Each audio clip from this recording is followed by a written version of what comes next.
We're at the Wanderers Sports Club for the opening day of the 2022 club season of the Barbados Cricket Association. It's an overcast day, but the 2020 Cup takes center stage, and our coverage from the first round on the Nation News Network features two clubs with a long and rich history in the game in Barbados. Home team Wanderers were runners-up to champions Gladiola last season, and they are looking to start strongly. The Wanderers lineup includes Barbados Pride and West Indies Test captain Craig Brathwaite, and their new signing, the Barbados Pride wicketkeeper batsman Tevin Walcott, who played for Sagicor UWI last season. They face Spartan, one of the most decorated clubs in domestic cricket, but they have been finding the going tough in recent times and will be looking to start the turnaround this season. A final roll for the Darrells Road pitch, but it already looks a belter and full of runs, so let's hope the players on both sides make the most of it and we have an enjoyable game. Umpire Leon Lane with the two captains, Craig Brathwaite and Chad Williams for the toss, which is won by Wanderers and they've chosen to bat. Umpire Lane and his colleague Ernal Fields make their way out to the middle for the start of play. They are followed closely behind by the Parkites, the Spartan are known, led by Williams. And the Wanderers opening pair of Brathwaite and Rashawn Primus also head out to do battle. We pick up play now in the first over. Davian Branca's the bowler. Primus is the batsman. And a lofted straight six from the Wanderers opener gets the ball rolling. Next ball. Branca to Primus again. It's short. Primus looks to dispatch it, miscues the stroke.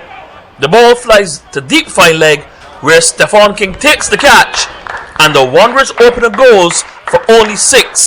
The score 6-1. Second over. King bowling.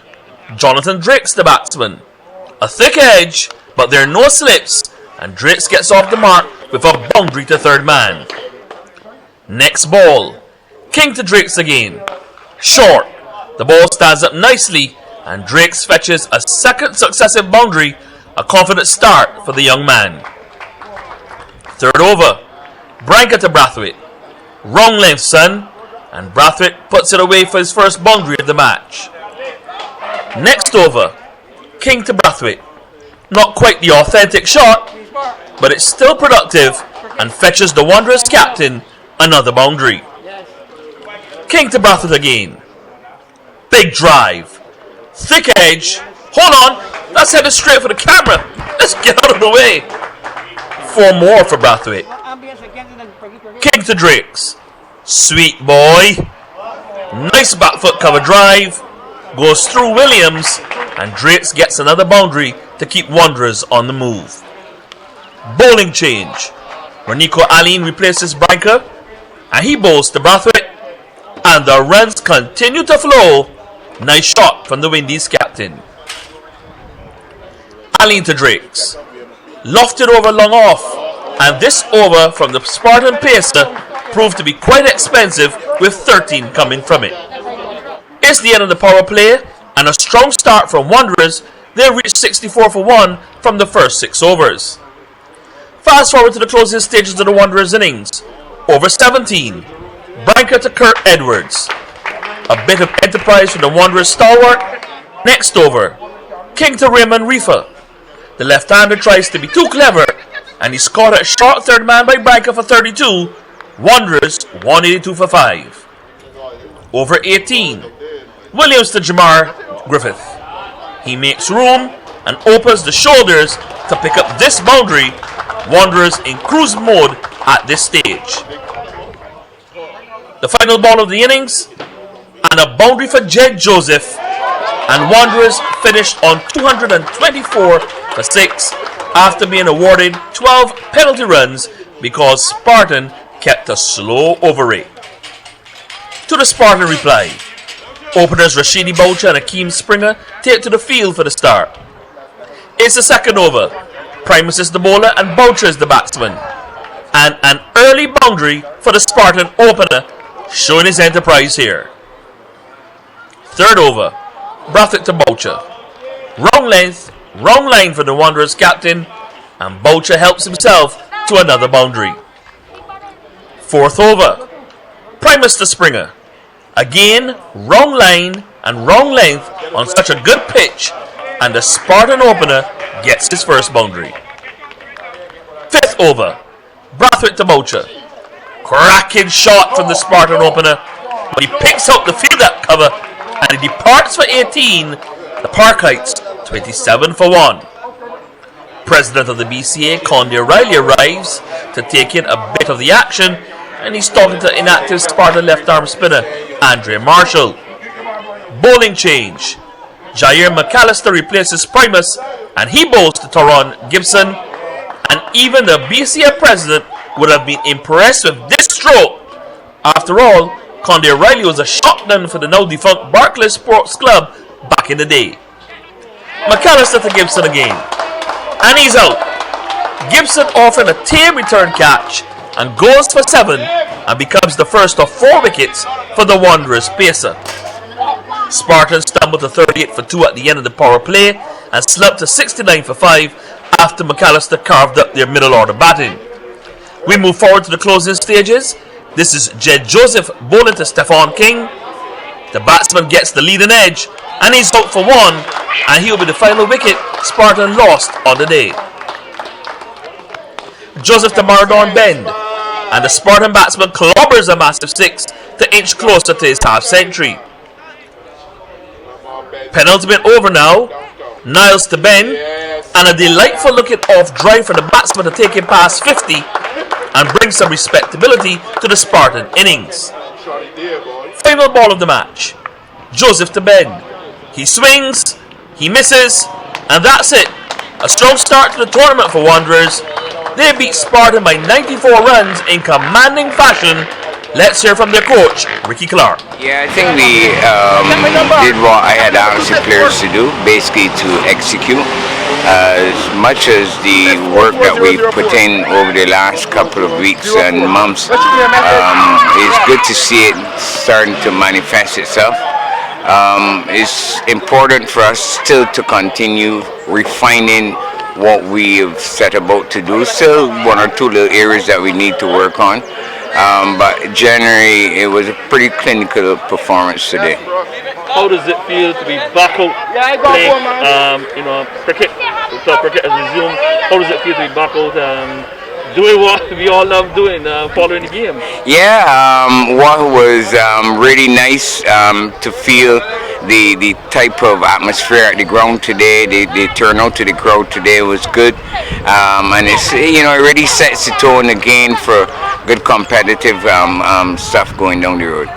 Ricky, you've been there and thereabouts in these competitions for the last 2 years. Are you going to do it this year? I am not sure what you mean by there or thereabouts. We had 2 finals that were played in the last 2 years of competition. We were beaten by Wildy in the 50 over, that was 2019, and we were beaten in the finals in 2020. We will continue to press on and produce as much as good cricket. It is good to win, but it's also good to make sure that we continue to produce players that are quality, set the standards in terms of our work patterns during the week to make sure that our youngsters can have something to replicate, that we can continue to build Barbados cricket. Here's a summary of the scorecard. Barbados private wicket-keeper batsman Tevin Walcott cracked 6 fours and 3 sixes in an enterprising 56 from 25 balls, and pacer Jair McAllister followed up with a destructive spell of 4 for 25 as Wanderers crushed Spartan by 94 runs. Walcott shared 45 for the 3rd wicket with Craig Brathwaite and 48 for the 4th wicket with Raymond Reefer to lead Wanderers to 224 for 6. McAllister blew the top off the Spartan batting in the space of 7 balls and had the visitors reeling on 44 for 5, from which they never recovered, although Maradon Ben hit an unbeaten 59 from 38 balls with 4 fours and 4 sixes. Taking a look at other matches in Group B on Saturday, a 4-wicket haul by medium pacer Xavier Roach and a disciplined unbeaten 22 from Romali Ben piloted Lord Sports Club to a 20-run victory over Bayview Hospital YMPC at Beckles Road. Stephen Payne smashed 74 off 44 balls to lead Maples run chase, but IGS Insurance Yorkshire put in a brilliant all-round performance to win by 24 runs at Friendship. Left-arm spinner Daniel Babb snared 4 for 4 from his allotted 4 overs and bowled Carter to an easy 8-wicket win over Sagicor UWI at the 3Ws Oval. And at Churchill, Foundation beat Signia Globe Finance Barbados Youth B by 27 runs. Over in Group A, the headline, champions Gladiola misfired in the start to their title defence and Wildy beat them by 20 runs in a high-scoring contest at the Samuel Jackman Prescott Institute of Technology. The win for the host was marked by a whirlwind and beaten 64 off only 25 balls from left-hander Curtis Maynard. Matthew Ford grabbed 4 wickets and Sagicor UWI defied the top score of 53 from Jermaine Billing to beat IDS Walker Sand Quarry Isolation Cavaliers by 11 runs at KMV Oval. Barbados Pride all-rounder Kevin Stout hit 63 and Empire punked the inexperienced Signia Globe Finance Barbados Youth A to romp to a runaway victory by 88 runs. Newcomers Renico Smith and Rondre Yearwood shared 5 wickets, and ESA Field Pitwick clinched a 23-run win in the all-St. Philip contest against St. Catherine at Foursquare Oval. And Police beat Nichols Bacon Combermere by 7 wickets in a low-scoring affair at Waterford. We move on to Rices in St. Philip on Sunday and the marquee second-round match between champions Gladiola and 5-time winners Sagicor UWI. The champions are coming off a loss in their opening game the previous day on the road against Wildy, and they'll be looking to rebound and get their campaign back on track. Former Barbados and West Indies left-arm pacer Pedro Collins is the coach of UWI, and he'll be hoping that his side are more clinical than they were in their first-round match against Isolation Cavaliers. This is the pitch for the match, another belter it seems, and a great platform for such a crucial match between two star-studded sides. Match referee Jeffrey Maskell was with the two captains Javon Searles of Gladiola and Nicholas Curtin of UWI, and it was the home team that won the toss and chose to bat. The umpires are Jimmy Lewis on the left and international Gregory Brathwaite, both looking dapper in their fluorescent green jerseys, and they head out to the middle. The UWI bunch, led by Curtin, take to the field, looking to create further problems for the champions. And Gladiola's openers Martin Nurse and Cody Phillips take to the middle, looking to give the champs a good start. We pick up play now in the third over. Matthew Ford is the bowler and Nurse is the batsman. There's a thin edge and an early setback for Gladiola with the big left-hander gone for a duck. It's 4 for 1. Next over, Mikhail Powell to the West Indies under 19 batsman Rivaldo Clark, and it's the best sight you can see in cricket. Clark is bowled for 1, his off-stump uprooted. Gladiola 6 for 2. 4 balls later, Powell to Phillips, charges down the pitch, gets the edge, and wicketkeeper Zachary McCaskey holds on to a good catch. Phillips gone for a duck 2, Gladiola 7 for 3. Next over, 4 to Ashley Nurse. The Barbados Pride of West Indies international tries to loose the shackles, and he's caught at mid-wicket for 1. Make that Gladiola 8 for 4. We advance in the match. Romario Graves is bowling to Kobe Miller, and he's caught at deep backward square leg for 3. Gladiola at this stage were 79 for 9. And the final Gladiola wicket falls 2 balls later. West Indies and the 19th vice-captain Giovante De Pisa is bowled by Graves for 6, and Gladiola are all out for 79 in 17 overs and 5 balls. Disappointing. Here's UWI's biggest fan, Carolyn Corbin, with her prediction. I'm always happy how UWI perform. I only want to come and make these runs for a little bit of runs, just give me a little bit of trouble. But anyhow, when it comes to Gladiola, if they win one game, the next game that we are. They beat me last time here, so I don't think we can watch them here next year now. Right. Time for the UWI reply, and their openers are Zachary McCaskey, formerly of Wildy, and West Indies under 19, Shakir Paris. We pick up play in the first over. Former West Indies pacer Miguel Cummins is the bowler, and McCaskey is the batsman. McCaskey takes the aerial route and gets an early 4. A reminder, boundaries are 3s and 4s at Rice's. Second over, Jamar Slick Rick Trotman is the bowler and Paris is the batsman. And he too takes the aerial route for a 4. Trotman to Paris again. This time, the UWI opener goes down the ground and gets a boundary. An uncharacteristic shaky start from Trotman. 5th over, Cummins to Paris. And Gladiola get their first wicket. Paris caught behind for 9. UWI are 21 for 1. Bowling change. 6th over, Ashley Nurse to McCaskey. A loud appeal, and he's out. Nurse strikes with his first delivery. McCaskey LBW for 10. UWI are 21 for 2. Next ball, Nurse to Jonathan Carter. And the left-hander gets off the mark in style with a boundary off his Barbados Pride teammate, who will have bragging rights. We advance. It's the 15th over, and UWI need only 10 to win. Cummins to Matthew Ford, and it's another boundary to take the visitors into single figures needed. 16th over, Nurse to Ford, and a bit of drama before the end. Ford is caught by Javon Searles at mid-wicket for 20. UWI need 4 to win. Here's the final ball of the match. Michael Leargard Jr. to Romario Graves, and he gets a boundary to finish the match. A second win for UWI, but a disappointing second loss for the champs Gladiola. But UWI captain Nicholas Curtin was happy his side pulled through. Good start for UWI. You beat the champions here in your second game. You started with a win in isolation Cavaliers yesterday. Good start to the season for you. Yeah, definitely. We weren't, well, over the past 2 days we haven't necessarily played the cricket we would like, but the most important is that we got the 2 results and off to a good start. How does beating the champions? How much confidence do you get out of beating the champions today?